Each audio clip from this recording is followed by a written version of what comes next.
మాట తప్పిన ఏపీ ముఖ్యమంత్రి నారా చంద్రబాబు నాయుడు. మాట తప్పటం అంటే మనిషికి విలువ లేకుండా పోవటం. మనం ఇచ్చిన మాటను తప్పటం అంటే మనం బ్రతికున్నా బ్రతికి లేనట్టే అర్థం. మాటకు అంత విలువ ఉంటుంది. మనం ఇచ్చే మాటకు ఎంత విలువ ఉంటుందో అప్పుడే ప్రజలు మనల్ని నమ్ముతారు, మనల్ని గుర్తిస్తారు, మంచి వ్యక్తి అని అంటారు.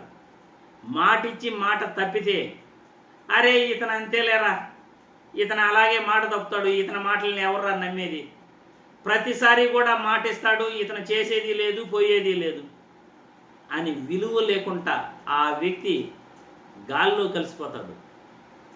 నేను 15 సార్లు ముఖ్యమంత్రి అయ్యాను, 20 సార్లు ముఖ్యమంత్రి అయ్యాను అనేది వేరే సమస్య. నువ్వు ఎలా ముఖ్యమంత్రి అయ్యావో ప్రజలందరికీ తెలుసు. కానీ నువ్వు ఏం చేసావు ముఖ్యమంత్రి అయ్యి అనేదే ముఖ్యం. జగన్మోహన్ రెడ్డి కూడా ఒకసారి ముఖ్యమంత్రి అయ్యాడు. కానీ ఈరోజు ఆయన ప్రజల గుండెల్లో ఎందుకు స్థిరస్థాయిగా ఉన్నాడు అంటే ఆయన తెచ్చిన సంస్కరణలు, ఆయన ప్రజలకు చేసిన మేలు ఈరోజు ప్రజలు గుర్తుపెట్టుకొని ఉన్నారు. ఈయనరా మా నాయకుడు, మళ్ళీ ఈ నాయకుడు మాకు కావాలి అని ప్రజలు అంటున్నారు. ముందుగా చంద్రబాబు నాయుడు గారు ఏపీ ముఖ్యమంత్రిగా ఆయన ఏం మాట తప్పాడు? మాటిచ్చి మాట తప్పిన చంద్రబాబు గారికి మనం ఈ వీడియోని చూపించాలి. ప్రజల అభిప్రాయాలు ఆయనకి తెలియాలి. అందుకే మీరు లైక్ చేయండి, లైక్ చేసి వీడియోను షేర్ చేయండి. మీ అభిప్రాయాలు కామెంట్ల రూపంలో తెలియజేయండి. మాటిచ్చి మాట తప్పితే ప్రజల ఒపీనియన్ ఎలా ఉంటుంది, వాళ్ళు ఏమనుకుంటారు, ఆ నాయకుడిని ఎలా వాళ్ళు పరిగణలోకి తీసుకుంటారు అనేది టీడీపీ నాయకులకు చంద్రబాబు నాయుడుకి తెలియాలి. అందుకే నేను వీడియోని లైక్ చేసి షేర్ చేయండి అని అంటున్నాను. ముందుగా చంద్రబాబు నాయుడు ఏం మాట్లాడాడో ఒక్కసారి చూసిన తర్వాత మళ్ళీ మనం మాట్లాడుకుందాం.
చూశారుగా ఎన్నిసార్లు రాయచోటి గురించి ఆయన అన్యాయం చేయను, అన్యాయం చేయను, అన్యాయం చేయను, జిల్లా చేస్తాను అని ఎలా చెప్పాడో. ఈరోజు జిల్లాల పునర్విభజనలో భాగంగా రాయచోటిని జిల్లా చేస్తాను అని చెప్పి ఆయన మాట తప్పాడు. కడప జిల్లాలో రాయచోటి ఒక ప్రాంతం అన్నమాట, ఒక నియోజకవర్గం. అక్కడి నుండే ఇప్పుడు టీడీపీ రాంప్రసాద్ రెడ్డి ఎమ్మెల్యేగా గెలిచాడు. గతంలో వైఎస్ఆర్సీపీ శ్రీకాంత్ రెడ్డి గారు కూడా అదే నియోజకవర్గానికి చెందిన వ్యక్తి. ఇప్పుడు రాయచోటిని జిల్లా చేస్తానని జిల్లాల పునర్విభజనలో భాగంగా ఆయన మాట తప్పాడు. ఈ రాయచోటి ప్రజలకు ఏం సమాధానం చెప్తాడు చంద్రబాబు నాయుడు? ఏపీ ముఖ్యమంత్రిగా ఆయన ప్రజలకు సంజాయిషి చెప్పాల్సిన అవసరం ఉంది. ఇచ్చిన మాట తప్పటం అంటే అది ఇంతకు ముందే చెప్పాను. ఇచ్చిన మాట తప్పటం అంటే మనం ప్రాణాలతో ఉన్నా లేకున్నట్టే లెక్క. మనం ఈ ఒక్కసారి మాట తప్పాము అంటే మనకి విలువ ఉండదు. కానీ చంద్రబాబు నాయుడు గారు మాటలు ఇవ్వటం ఆయనకి సహజం, కానీ మాట తప్పడం కూడా ఆయనకు సహజమే. గ్లోబల్ ప్రచారం చేసుకోవడంలో చంద్రబాబు నాయుడికి మించిన వాళ్ళు ఎవరూ లేరని అందరికీ తెలుసు. ఎన్నికలలో ఇష్టానుసారం హామీలు ఇచ్చే వాళ్ళల్లో మొదటి స్థానంలో చంద్రబాబు ఉంటాడు భారతదేశంలో. బహుశా ప్రపంచంలో కూడా ఈయనే మొదటి స్థానంలో ఉండొచ్చు కాబోలు. ఈయనకన్నా ఎక్కువగా మాట ఇచ్చి మాట తప్పడంలో ఇంకెవరూ ఉండరు. ఇచ్చిన మాట ఇవ్వకుండా ఇస్తుంటాడు, ఇచ్చిన హామీ ఇవ్వకుండా ఎన్నికల్లో ప్రచారం చేస్తుంటాడు.